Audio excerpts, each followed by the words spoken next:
Quando pensar em desistir, lembre-se por que começou. Pare de ter medo do que poderia dar errado e pense no que poderia dar certo. Toda conquista começa com a decisão de tentar. Insista, persista e nunca desista. Eu nunca vou esquecer de um dos meus primeiros e principais clientes, que chamava Rogério. O Rogério, ele passou quase a vida toda dele para construir o primeiro milhão dele. E depois disso, ele não parou por aí. Ele tinha sede de grana, de dinheiro, ele queria ficar mais rico, e ele não parou aí. Ele chegou no segundo, terceiro, quarto, quinto, e aí ele foi ficando cada vez mais rico. Só que o Rogério, quando ele conseguiu finalmente atingir o sucesso financeiro dele, ele foi abatido por uma doença muito grave. Bateu câncer na porta da casa dele. Ele gastou cada centavo que ele demorou a vida toda para construir com essa doença. Do que valeu tudo isso? Do que valeu tudo que ele fez? Será que se esse cara tivesse tido um pouquinho mais de equilíbrio na vida e um pouquinho mais de educação financeira, ele não teria vivido um pouco melhor, sido um pouquinho mais feliz? Será que a família dele não teria sido um pouquinho mais feliz? Ele trabalhou a vida toda pelo dinheiro. Mas quem que tem que trabalhar para quem? Né? A gente trabalha pelo dinheiro? Ou será que o dinheiro tem que trabalhar para a gente? O Rogério foi uma pessoa que foi muito responsável pelo que eu faço hoje. E conforme o tempo foi passando, eu comecei a me questionar e eu cheguei à conclusão que a gente tem 3 conselhos que a gente vive recebendo. Primeiro, invista na poupança porque ela é mais seguro. Compre o seu próprio imóvel porque o imóvel é mais seguro. E terceiro, tenha o seu próprio carro porque ele é seu e você também fica mais seguro. Então, esses 3 conselhos, eles talvez não se apliquem muito bem mais no dia de hoje. Mas por que a gente recebe esses 3 conselhos sempre? Porque na vida dos nossos pais, um conceito muito importante não estava tão presente, que é o conceito da educação financeira. Mas a culpa não era deles, não. A culpa é simplesmente do contexto que a gente vivia. Porque a gente era guiado pelo medo e não pela educação. Se você parar para pensar, a gente estava em um momento que a gente precisava ir no mercado fazer estoque, porque o preço ia subir no outro dia. A gente tinha medo de que confiscasse o nosso dinheiro e a gente colocava ele todo debaixo do colchão. A gente não investia o nosso dinheiro, né? Então, como a gente não pensava no longo prazo, porque a gente tinha medo, e a gente pensava no curto prazo, a gente não se planejava, não tinha educação financeira. E por isso é tão difícil a gente passar alguns conceitos da forma correta para frente.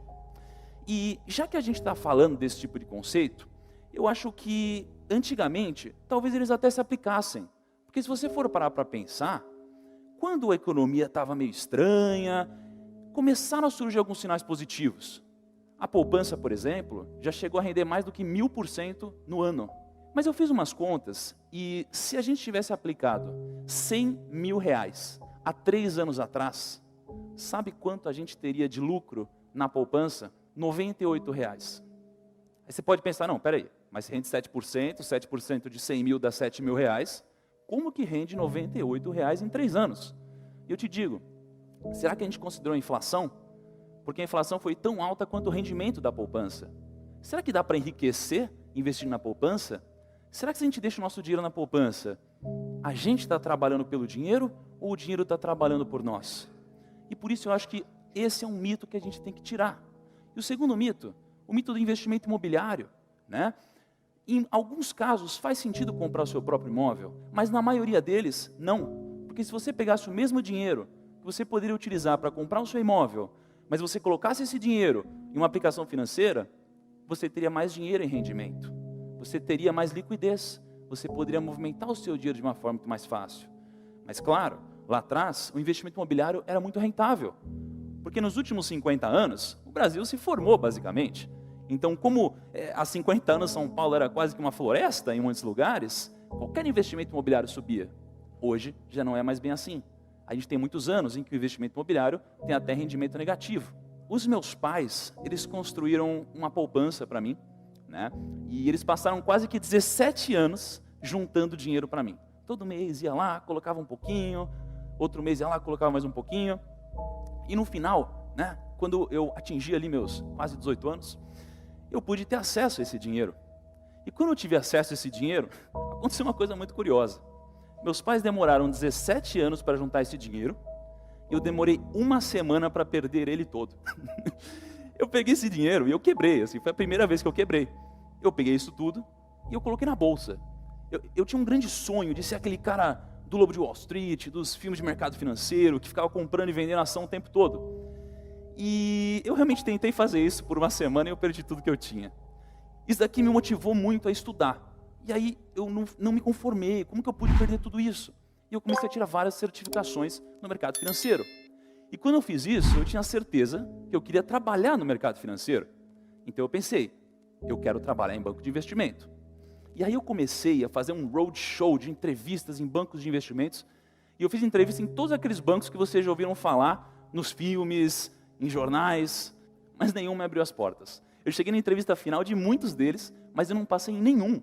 Então eu não consegui fazer o que eu queria. Mas eu tinha um sonho de trabalhar no mercado financeiro. O que eu fiz? Eu montei meu próprio negócio. Há mais ou menos 6 anos atrás, quase 7 anos. O meu negócio era um negócio de assessoria de investimentos. Eu ajudava as pessoas a investirem. E foi difícil, foi trabalhoso, eu fiquei muito tempo sem ganhar dinheiro, mas eu consegui construir um negócio. Então, quase 6 anos depois, eu montei o 10º maior escritório de assessoria de investimentos do país. E com isso, eu tinha mais de 5 mil clientes, eu tinha mais de 30 pessoas na minha equipe, eu estava ganhando dinheiro, eu estava investindo em novos projetos. E um desses projetos era um projeto digital. Porque eu queria atingir mais pessoas, eu queria captar mais clientes para a minha empresa. Então, entrei na internet, montei um canal no YouTube, montei um site, blog, Facebook, tudo isso, né? E o nome desse projeto era o Primo Rico. E tudo estava dando muito certo na minha vida. Eu estava ascendendo, eu estava crescendo, eu estava ganhando dinheiro. Só que, lembra do Rogério?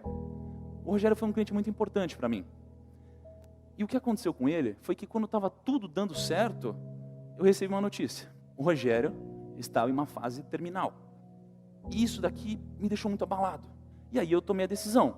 Eu decidi nessa hora e eu entendi que o meu propósito era educar financeiramente todo o Brasil.